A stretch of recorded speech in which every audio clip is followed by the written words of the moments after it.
What's going on, my creative collective? Welcome to lesson number 29 for A Course in Creativity, Romancing the Rhizome, which is based on A Course in Miracles Workbook lesson 29, which is God is in everything I see. This lesson in particular is brilliant in terms of what it offers us because it starts to hint at true vision. So what does true vision mean anyway, right? What does that mean? And I take it to mean that it's the way that we see God and spirit. So the way we see spirit everywhere and in everything. So there's a concept in different, branches of philosophy specific to the environmental humanities and environmental studies, which is that of thinking with, right? This thinking with.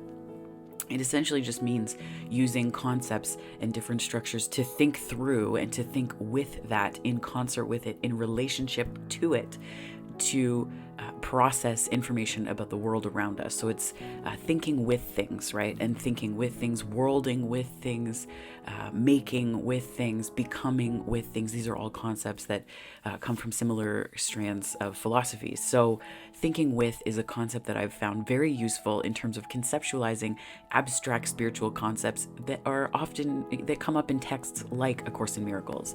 Now it lends itself beautifully to creativity, just chef's kiss, so good, because it allows us to expand outside of what our bounds would typically be. And thinking with is just the process, right? It's describing the process. So I think anytime we get an extensive vocabulary to describe the process that can happen up here or in here, we're all the better for it, right? And it also is just funny because are you brooding? Are you brooding like with the Sam the Eagle eyebrow? Or are you thinking with, right? It is a useful concept in terms of thinking with concepts like the rhizome. Now, when I think of God as being everywhere, so spirit being everywhere, it really feels a lot to me like the rhizome. Now, the rhizome is from Deleuze and Guattari's A Thousand Plateaus, and that book in particular was Trip. Like, who needs drugs when you have Deleuze and Guattari, right? If you know, you know.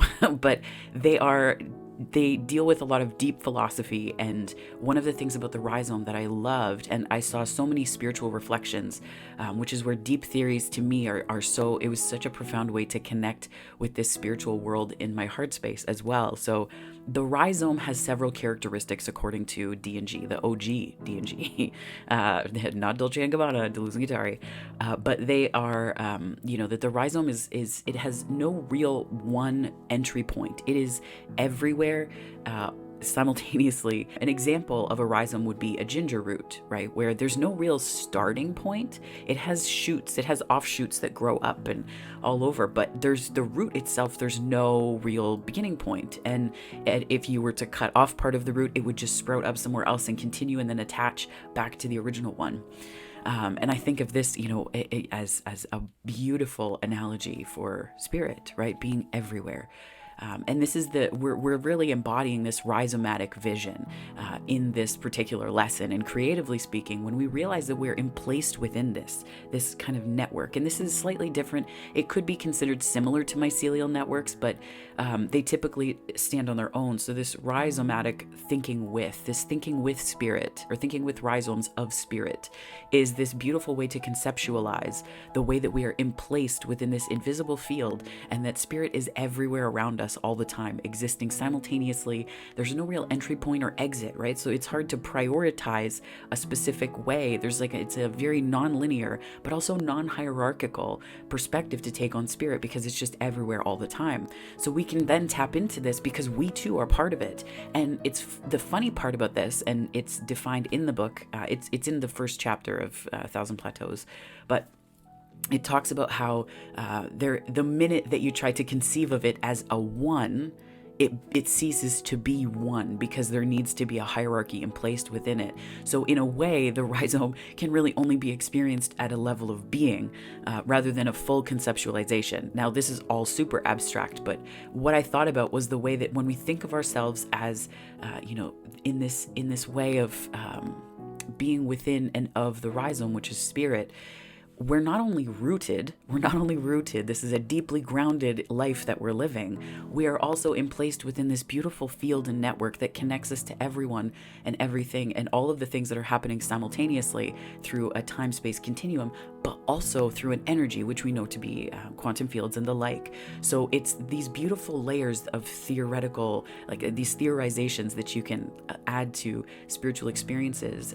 I found it to be quite enriching, but when it comes to these, I think that thinking with the rhizome is a beautiful example of what non-hierarchical and non-linear conceptualizations of where we are in our heart space can do. Because when we're in the present moment, this is the other key too. So when we're in the present moment, and they don't have this in the book, this is just my own musings, but when we're placed in the present moment, and when we're fully here and fully now and aware, right? When our awareness is squarely here, we don't see the oneness. We don't pull back because we are it. We are it. So when we are tempted to pull back and see it, we have this observer experience, yes, but that is observing our thoughts. If we were to pull back and observe ourselves as part of this, great network of being in this oneness, it would cease to be the same as when we are in it in the moment and experiencing it. And that's, that could be considered divine bliss. And that's sort of, some people might say that's a peak experience, or flow state, what have you. But I feel like the rhizome is a very useful way of thinking of this, because the beautiful part too is that if spirit is everywhere and you see spirit in everything, you can never fully be detached from it.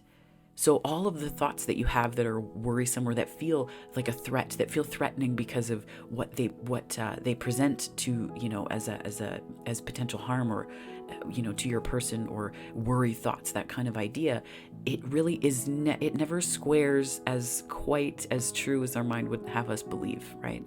So these things that disconnect us, we come to understand when we begin to think with rhizomes in the context of spirit being everywhere, that we can't really be separate from it, right? Because one of the principles of a rhizome is that it's occurring everywhere all the time, and everything is connected to it. There's no hierarchy. They describe it and compare it to arborescence, which is a beautiful term if you're looking for one. Arborescence is what they call the tree mentality, right? Now, I know I've said thinking as a tree before because of the forest for the trees and that analogy, but specific to the rhizome and the way they speak of it, the tree is a very hierarchical root structure, right? But rhizome is a non-linear and non-hierarchical. When we think of power and we think of the ways that we create these hierarchies and give power or take power or fight for power or worry about it and all of that stuff, the rhizome is a useful way of conceiving of a collective, because it's very non-linear. No one has a seat higher than the other, and it just bears fruit and leaves and food and all of these things, but it's very much everywhere, right? If you've ever pulled a ginger root from the ground, you'll see it stretches so far, and there's no real beginning point. It just took root. And I would like to think that spirit is that beautiful within each of us, right? Within each of us, through all of our present moment experiences. So that this is one of the useful thinking withs that I wanted to share with you through this particular lesson. And again, creatively speaking, our process creatively can mirror our belief about and experience of God, because when we channel that into what we do, that not only taps on deservingness, that also taps on worthiness, and also what we make and what we create and what we birth into the world. So it's sort of, our spiritual beliefs become a sort of midwife to our creative process, to our creative works, to things that we build and make. This could even mean families, right? And we know that for sure, that of course your spiritual beliefs have a role in shaping that.